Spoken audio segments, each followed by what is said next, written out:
So my name is Paula Copchina Feltes. I'm from Brazil originally. I started my PhD when I was 24 years old, 3 years after completing my pharmacy course in Brazil.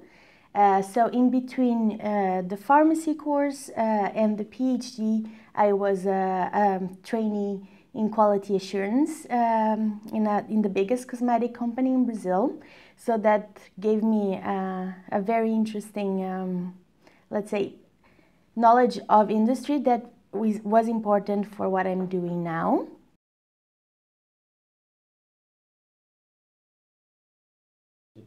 Well, because to be honest, while I was working at the industry, I found that it was a lot of routine work and it wasn't challenging enough.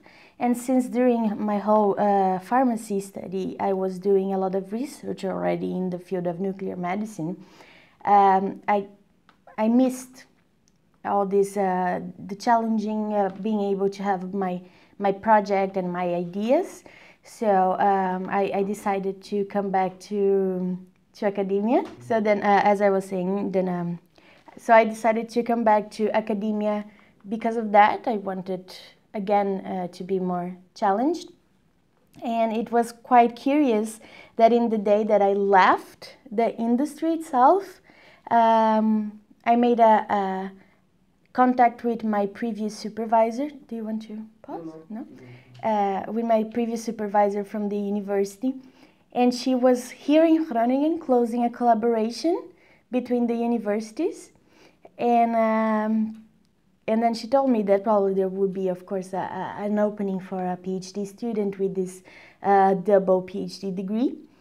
And she asked me if I wanted to try to do an interview for the position. And of course, then I was interested because I had always this dream of studying abroad and getting a PhD.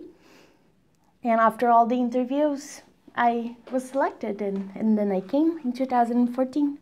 The funding itself, I had a scholarship, so I didn't have to pay for the tuition fees, let's say. And here in Groningen, it was funded, my projects were funded by the department itself. I also wrote a personal grant to get some extra funding. And in Brazil, it was, of course, more challenging because, as you know, we have a major financial crisis there. So there I could not conduct my own projects, but collaborate with others. So yeah, in Brazil it was very hard.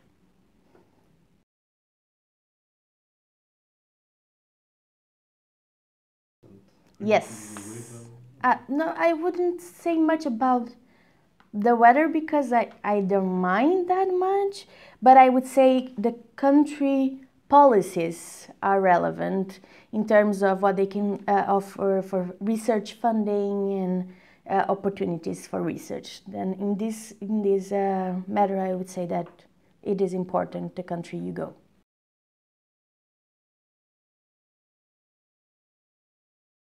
So for me, the fundamental part, since I spent 2 years and a half here and I had to perform all my projects while I was in Groningen, the planning part was fundamental. I used to have like for each study, everything planned in advance. So also because I had very long studies, I had a study that had a length of 1 year.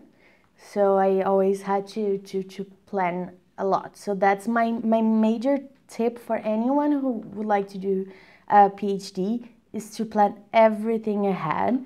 Of course, that setbacks can happen, right? Not everything goes as you plan, but you always have to also think of plan Bs. I think that these are the important things to consider.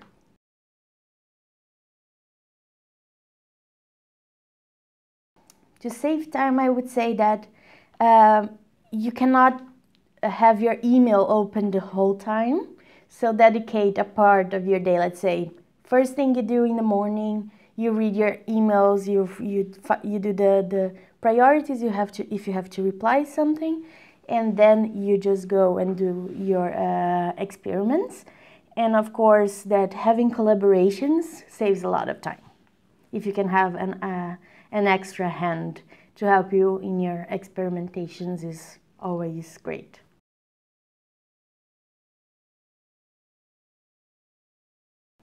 Well, many. Well, sometimes the experiments don't go as you want. Yeah, you miss days, sometimes weeks because of an issue.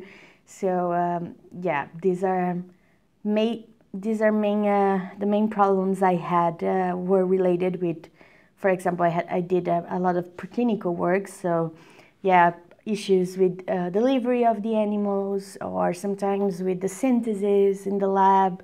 So these kind of things were my main issues that I had. Well, you have to be creative, I would say, because then, yeah, sometimes there is no way to replace one experiment if it is a longitudinal study. So, yeah, you have to be creative. You cannot have this mindset that everything has to be perfect, otherwise you get very frustrated.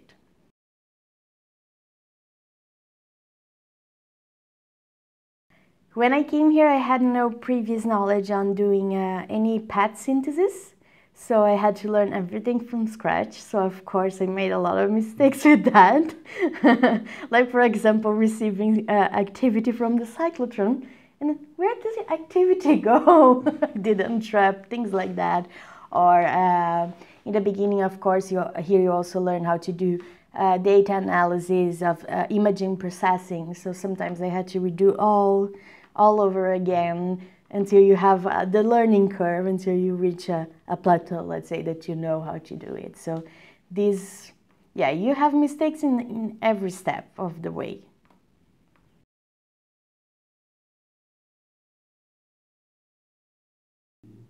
Well, for the PhD, I actually had to be on schedule because here in Groningen you have a bit more flexibility from when you start until when you defend. You don't have to do it exactly in 4 years, but in Brazil you have to. So since the time that I started here until my defense, it had to be exactly 4 years.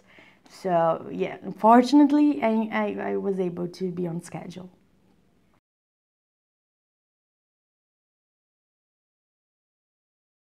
Well, I think that one of the major components is your social life. Yeah, if you just keep always, if you're always only in the lab, only studying, and you don't do anything extra, I think that it can be quite lonely and stressful. So yeah, I think that your social life is very important. Doing exercises is very nice as well. Yeah, you have to take care of yourself. That's, yeah, you cannot forget about it.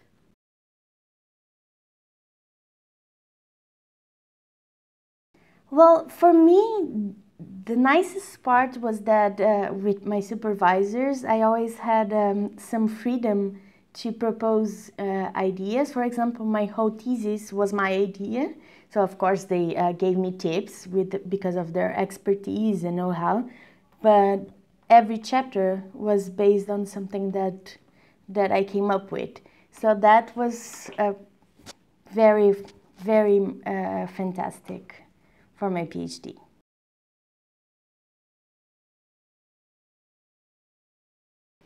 Well, for me, I would say the pressure was more in the end when I had to, of course, you have a minimum amount of articles that you have to publish in order to be able to defend. So it was more towards delivering the final results, like getting everything published on the top 25% scientific magazines. So that for me was mostly the pressure, but here in Groningen I didn't have pressure money wise. It was more like what I was going to deliver as a final product.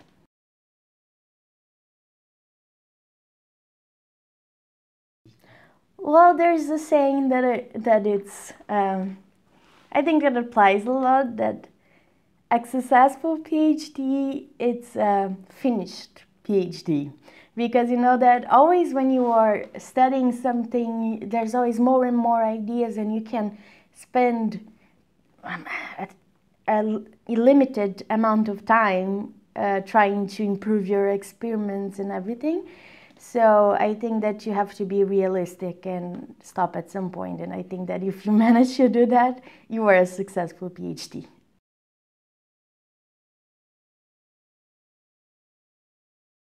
Well, for me, that would be more related with the part that I spent in Brazil, because here in Groningen, I didn't have to follow weekly courses. For example, I didn't have to become a specialist in the graduate school that I was following, that in this case was the Behavioral and Cognitive Neuroscience grad school here, so I could choose the courses I wanted.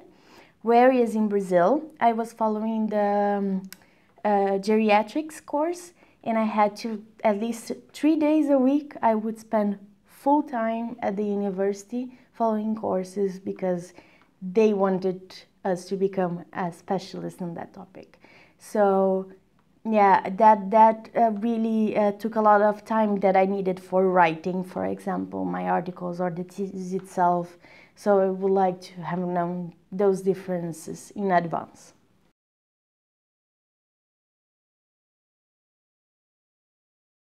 I had two bachelor students. So the first one was a German girl, Pia. She was from the Honors College in Psychology, and she was a fantastic student. She was doing, yeah, it was an internship with me, so she didn't have any knowledge on my subject. That was about the chronic stress effects on behavior and neuroinflammation, for example. So for her, it was very interesting, and she was always motivated, and that was very nice to have as a student. And I had another one that was from medicine, but she was not that enthusiastic, not that well organized. So it was two different types of students that I had.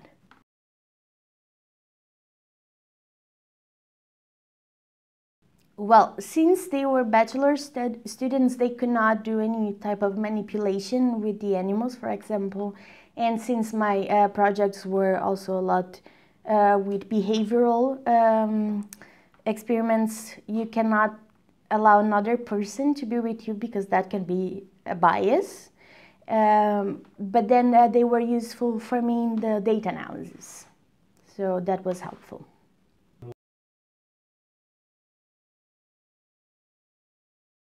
Was it a nice experience overall? Yes, I really like teaching, and like also I really like when someone is interested, sorry, in the topic and questions a lot, and then I think, oh, I don't know that. So then I have to think and go back in the literature, then I can give the answer to the students. So I think that that's quite a challenging experience. I really liked it.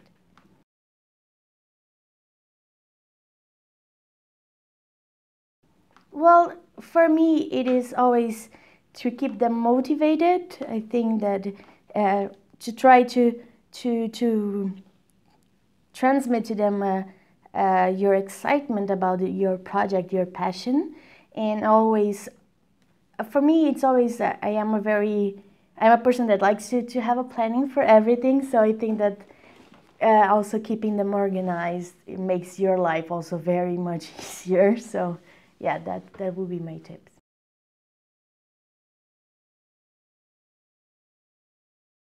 So I think that in my case, it is pretty much related to my personal interests, and or yeah. So then I have this idea, or I see something that happened with patients frequently, and I want to understand why the underlying mechanisms of why that happens. So then I go normally then to PubMed and I do a lot of research and I see if this topic has been covered or not, if it is feasible in terms of finding a population or the correct animal model.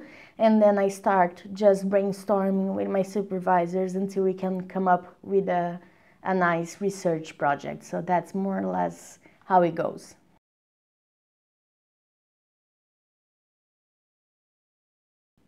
If you consider that my topic was depression and stress, you would think, oh, there is a plethora of articles talking about that. So I went into a very specific niche that was about the treatment-resistant patients, so those that do not respond of any type of therapy. And then, since I was also working in the inflammatory hypothesis of depression, I thought, why not try to think about an anti-inflammatory treatment for those patients as an add-on to the antidepressants. So then I started looking for what was available on the literature, and I was also able then to couple my know-how on pharmacy. So that was how I came up with it.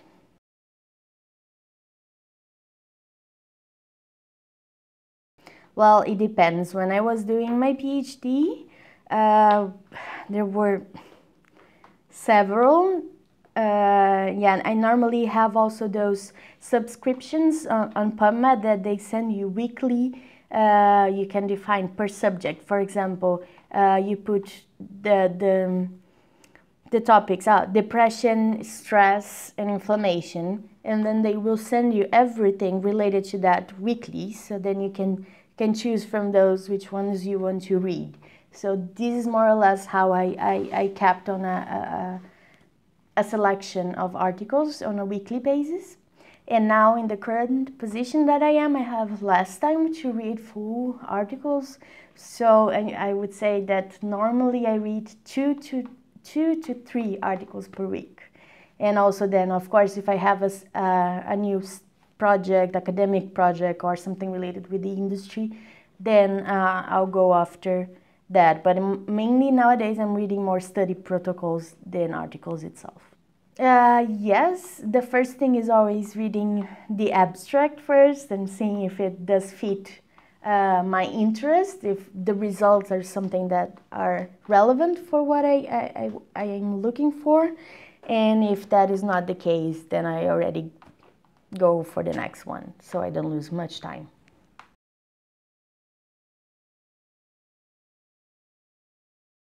Well, for me, writing can be quite challenging because it depends on inspiration as well. But I would always say that when you are in this writing part only, to at least set up a goal.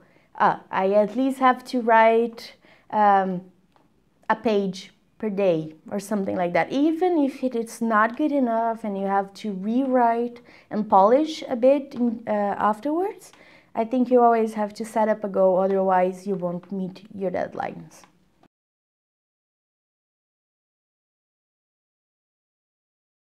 Well, of course they are very, how would I say that? It's quite frustrating when you have an idea and you do all the work and it doesn't have the result that you were expecting, but that's part of science as well, and negative results are also results that I strongly advise that they should be published. Yeah, but it's not the most fun experience to have your results as you would expect them to be. So yeah, in this case you have to cope with it. Yeah, there's no other way. You cannot get frustrated because that's a researcher's life.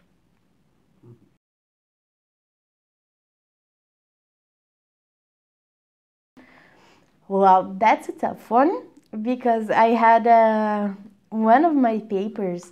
It was quite tricky to publish because I wanted to publish in a more psychiatry-related journal, and they are quite clinical, so publishing something preclinical, it's hard. And then I had it rejected twice before I managed to get it accepted in another very nice journal actually. But then you start thinking, am I good enough? Like this imposter syndrome that they talk a lot. So yeah, sometimes it is very hard, and you just have to let that project aside for a bit until you can start submitting again. It's not easy, but you have to keep on trusting yourself in the end, because it might be that you were just unlucky and the reviewers did not like your project, or they did not understand, or you have to improve anyway. So yeah, it's also part of learning. Is one of the things you have to learn in your PhD.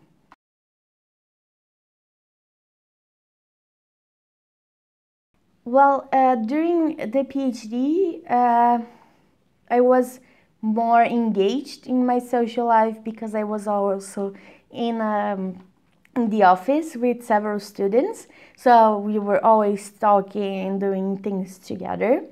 And now that since I am more in an administrative position, let's say as research coordinator, you end up having a lot of meetings. So during the work hours, it's not that social, and you end up very tired at home. Then I have a boyfriend as well, so it is less. But during the PhD, I would go out for parties. I had a very social life.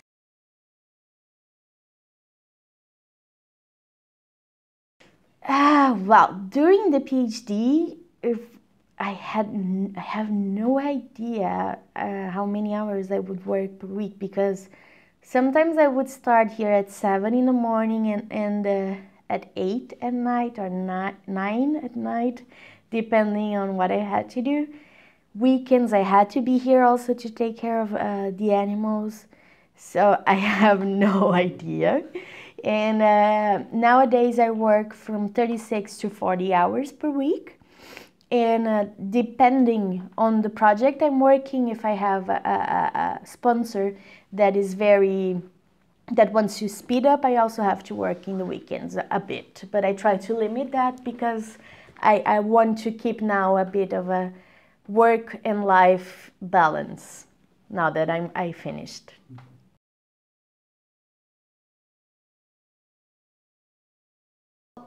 You won't have a luxury life. You won't be able to spend in a lot of things, but it is enough to rent a studio for yourself.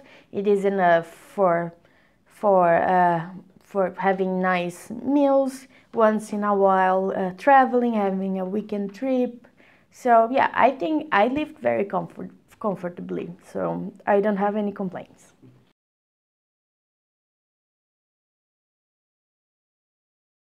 During my PhD, it would not have been possible, because I was a lot working with synthesis, I was exposed a lot to radiation also, so then you cannot be pregnant, of course.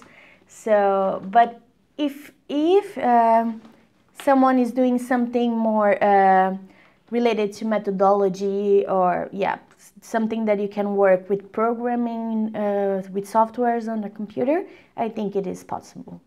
But if you are a practical researcher, depends.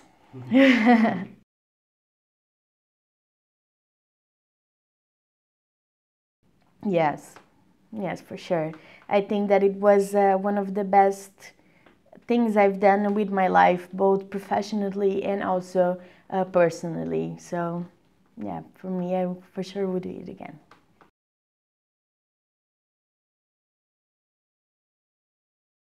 I think that I would rethink the idea of having a double PhD because I guess I would have preferred to be able to do the 4 years here in Groningen, because I prefer the methodology from here than in Brazil. That would be the only thing that I would rethink.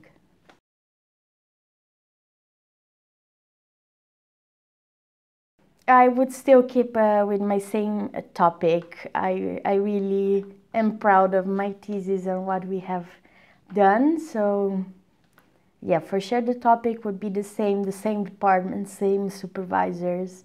I'm very glad with everything I had here. So for sure that would be the same.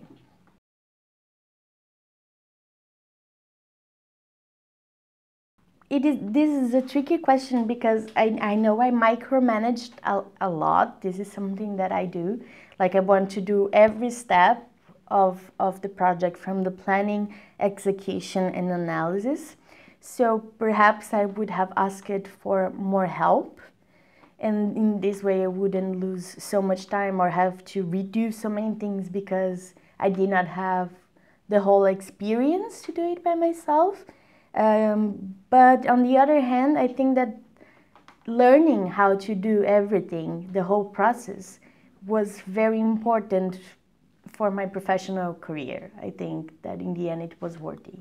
It was stressful, but it was worthy.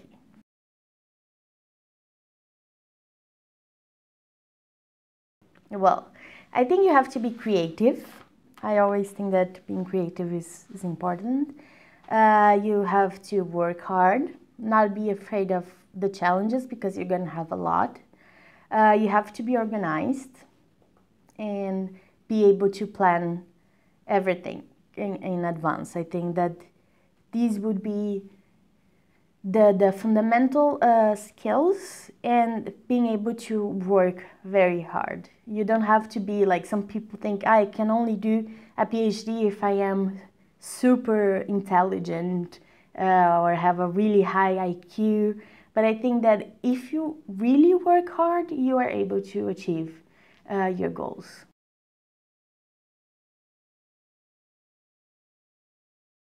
That's a difficult question. I would say I learned to have patience. Patience with myself because of the whole, everything that I had to learn and my mistakes. I also had to have patience with that. Patience with others when I had expectations and they were frustrated in terms of collaborations, or for example, when I went to Brazil and things were not as I wanted them to be or expected them to be. So I would say that personally it was patience. For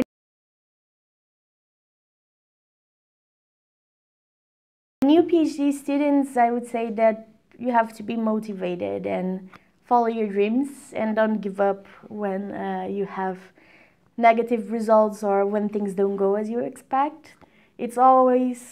This is all part of the process, and in the end it will all work out.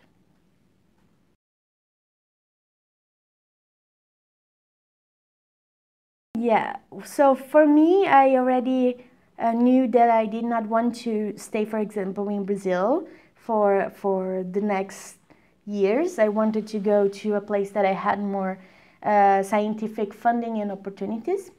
So, and I really would like back then to come back here to Groningen, also because of my boyfriend, friends, the department, and everything. So yeah, I wanted to also try to couple not only being a postdoc, not only be focused on research, but also do something else, be involved in more projects.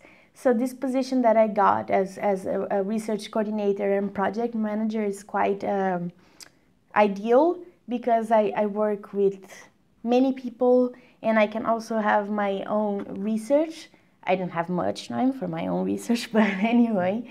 So it is, yeah, I wanted to keep on the academia, but this position was quite interesting for my profile.